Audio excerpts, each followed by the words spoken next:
Welcome to update 138. So, it's the 19th of April, Monday. Been deadly slow, of course. Weekdays tend to be. Actually, every day has tended to be with COVID. But, bid on some items on the weekend and have to go pick them up. So you'll see a bit of a viewing of some of the stuff I picked up. And I'll talk about some of it in a moment. And I'll be doing some thrifting as well, so I'll show you some of my thrift finds. So stay tuned. So no, I don't have haven't gone to pick up my stuff yet. It's still the 19th, but I thought I'd show you what I've been doing. I picked up a shelf unit that had been in a drugstore and had vitamins on it, but it was one of those chipboard units except commercial, so it's a little better quality. So I'm hoping it stands up to the books and not doesn't bend the shelves. But also they have this friggin' plastic piece on them. So I've been peeling off this plastic, and it leaves residue all along the front of the shelf, and I can't just flip the shelves around because they're not finished on the back. So that's what I've been doing all afternoon, is trying to peel off all this residue, and yeah, it hasn't been fun. So anyway, just kind of showing you it's not all glamour. There's always something boring to do or something necessary to do that you have to do, but isn't video worthy. Although I just made it video worthy, didn't I? So anyway, stay tuned for the preview of all the stuff I got at the auction, which will be momentarily. And they will be this time.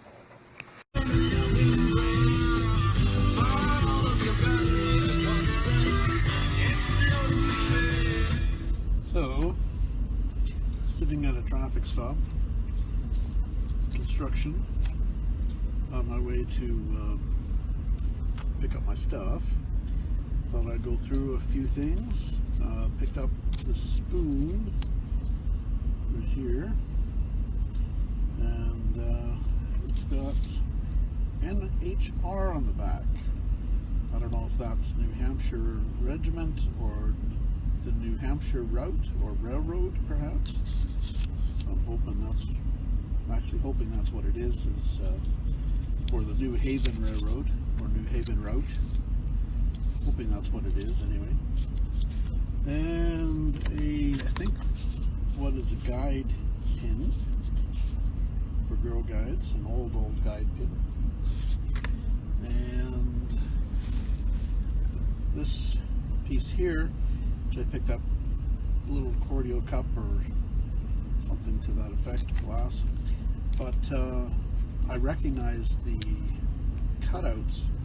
This style of glass was used by Canadian National Railways, and lo and behold, when you look in the back, behind the sticker is Canadian National Railways. So yeah, they put the sticker over top of the most important part and hid it. Anyway, and we're coming up to looks like we're gonna go soon, so we'll have to do the rest of the stuff, which is over there, a little later. So we're back at the same checkpoint, so I thought I'd show you some other stuff. Got a piece of cranberry glass, which was cool, especially for the price it was, $1.50. And some more Bakelite handled dish, you can see. So I'm starting accumulating Bakelite again. And a Wilson 6-Ender Award pin for curling. And then the rural thrift shop, the little country thrift shop I hit, I got more Bakelite. So we started on that accumulation again of Bakelite. I've got all the other stuff listed on Etsy. We'll see where it goes. Don't have it listed very expensive, but basically I think on Etsy I've got most of the pieces listed in one lot, for about $5 a piece, which works out to over $500 because there's over 100 pieces. So hopefully I can sell it all. Anyway, this is the bake oil that I picked up. Got quite a bit of it. So yeah. So that's it for not for the update, but for the thrift stuff, and I'll show you the auction stuff when I get home. Hey, I found a little bonus. That spoon that I bought, the one that has NHR on the back and some soldiers or cowboys perhaps on the front, turns out it's sterling. There was hallmarks on the back, very worn, and they were covered in black tarnish, and I didn't see them. But I bought it, like I said, because I thought it was maybe railway or something, and it was $2. So hey, if nothing else, it turns out to be scrap silver, and can do well on it. I assume there's probably 10 or 12 bucks worth of scrap sterling there. So we'll find out what it is first before we scrap it, and see if it's got any value beyond scrap. So that was cool. A nice little bonus.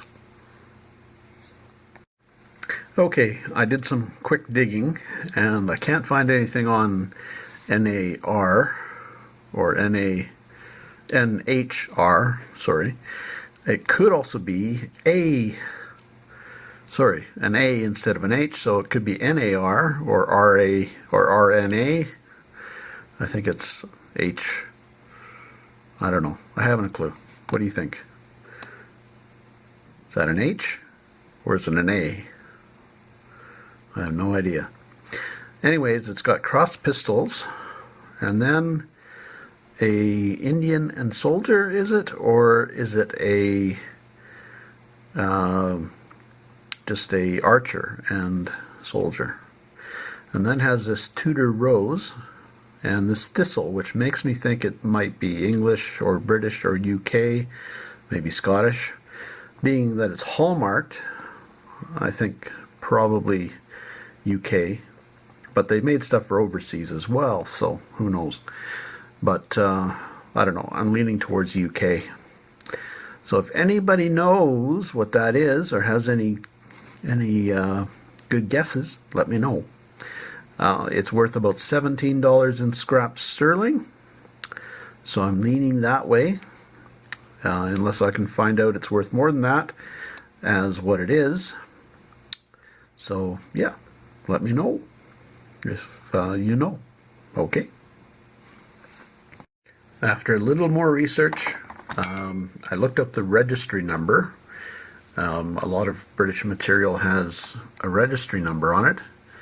I don't know if you can see that there, but the registry number indicates it was made in 1907. So that's the era we're looking at. So maybe that'll help. Maybe. Maybe not. Either way, $17 a sterling.